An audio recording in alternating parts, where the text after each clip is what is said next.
Like, did you ever did either of you watch any of that Pepsi documentary about the jet yet? Not yet. Not yet. Okay. I won't spoil it or anything. It's real good. Anybody listening, it's on Netflix. It's a documentary, like 3 or 4 episodes about the true story of when Pepsi advertised their points program. You get a jet for this many points, or you get a jacket for this many points, some sunglasses for this many, and at the end of the commercial, Harrier jet, 7 million points, and someone called them on it, came up with 7 million points, and wanted their fucking jet, and they were like, what do you really want? And they were like, we want the fucking jet. And they're like, yeah, but how about like a lot of money? I already told you once, my friend. We're here for the jet. and Pepsi's just like, it doesn't make any sense. He wants a jet, he says. like they don't know how to deal with this guy. Did they offer him the equivalent in cash? Oh, like no. $32 million or something? Oh, no. Oh, okay.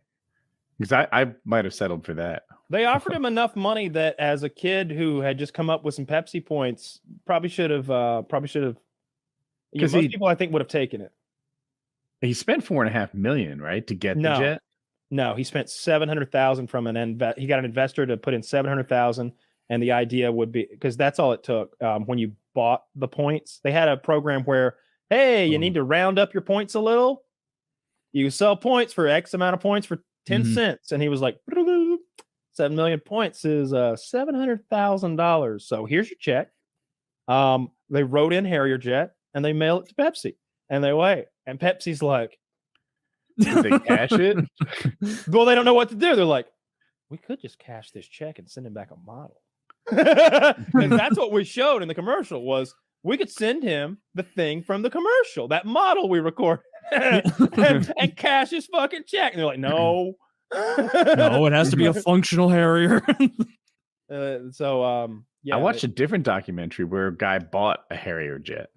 And apparently there's a lot of rules around who's allowed to own them and whether you qualify. The FAA weighs in on you, but he was the guy. He was like a what do they call it? A test pilot. So like he was previously a test pilot. Now he's old, he's retired, and he has enough money to buy a Harrier jump jet. Yeah, and he's the guy. Yeah. They're like, sir, do you know sure you're gonna be able to fly this Harrier jump jet? I've never had a problem flying a Harrier jump jet.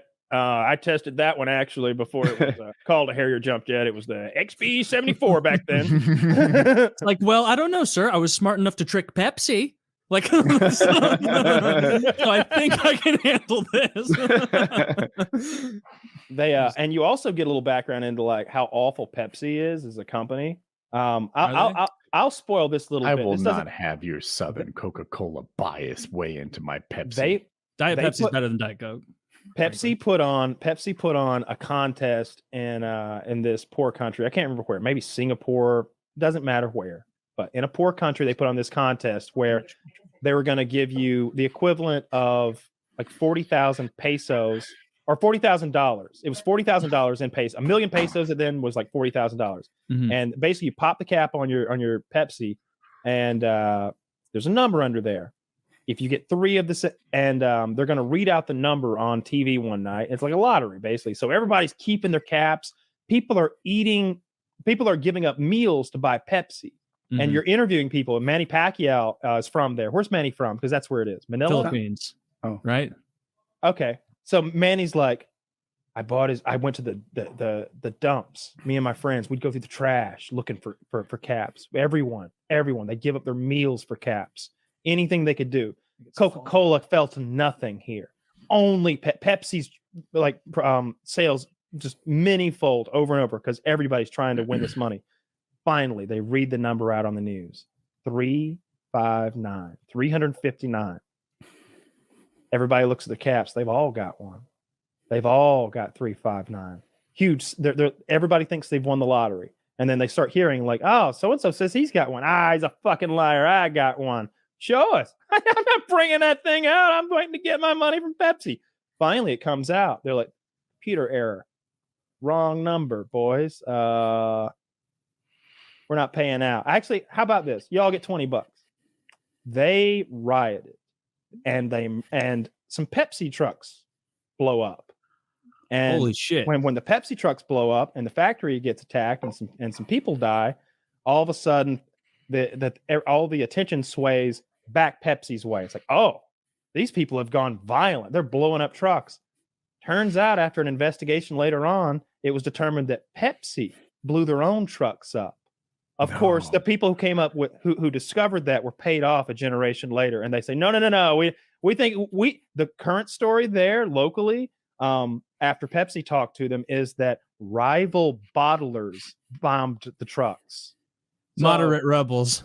So basically, Pepsi ripped these people off. There were many deaths because of it, and then they bombed their trucks to sway local opinion away and make themselves look clean. They false flagged their own beverage trucks. Yeah.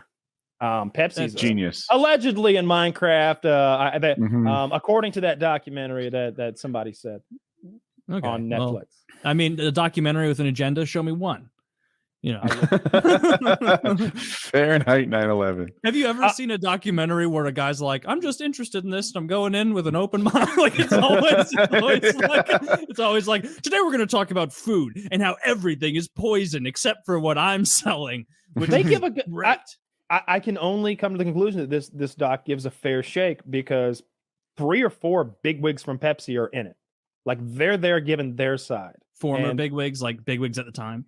The people who were doing the stuff that the doc is about, like the people, and not just like, oh yeah, I was working bottling. It's like, yeah, I designed the commercial. It's my commercial. And then they got the other guys like, yeah, I was running Pepsi marketing then. Yeah, I pay the guy who comes up with the commercials, and it's like, yeah, and I'm Pepsi legal.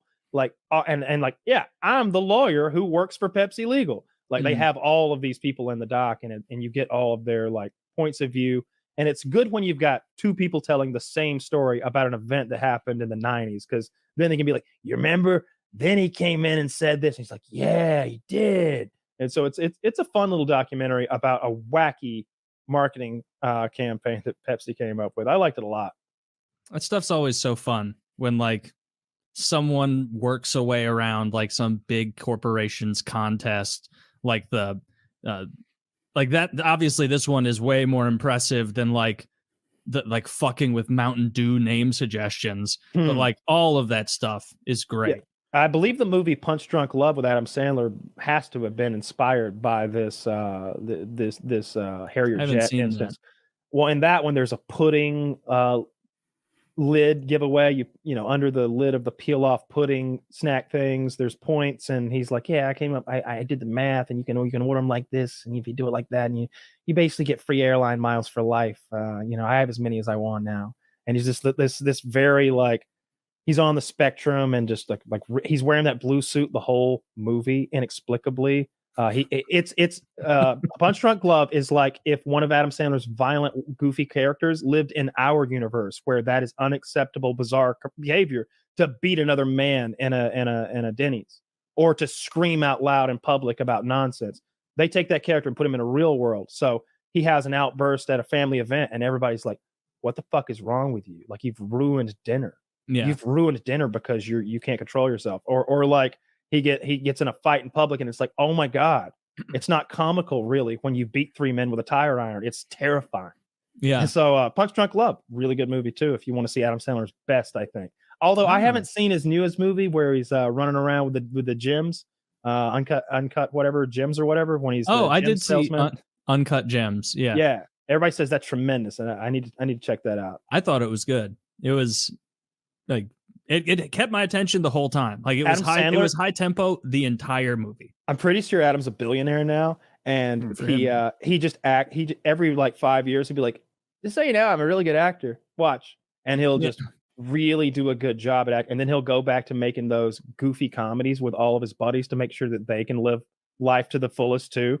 He's like, I love that about him. Yeah, is that he's just like, Kevin James movies aren't hot anymore. They are in Adam Sandlerville. Come on, Kevin. Kevin James, David Spade, Rob Schneider. Come over here, suckle on the teat. I'm here for my boys. I'm here for my friends. Like, and Chris Rock shows up every time to support him in those Chris shitty Rock's movies. There to help. Chris Rock's obviously not struggling. Everybody loves Chris Rock. See, if I were a famous actor and I had that kind of reach, like what he has with Netflix, I would do the exact same thing. I would be hooking up all my buddies with like high paying Netflix roles. Why wouldn't you? That'd be awesome. Just being like, oh, you're struggling financially, bro? Guess what? You're playing a goofy retard who rides a tricycle. Here's 600 grand of Netflix money.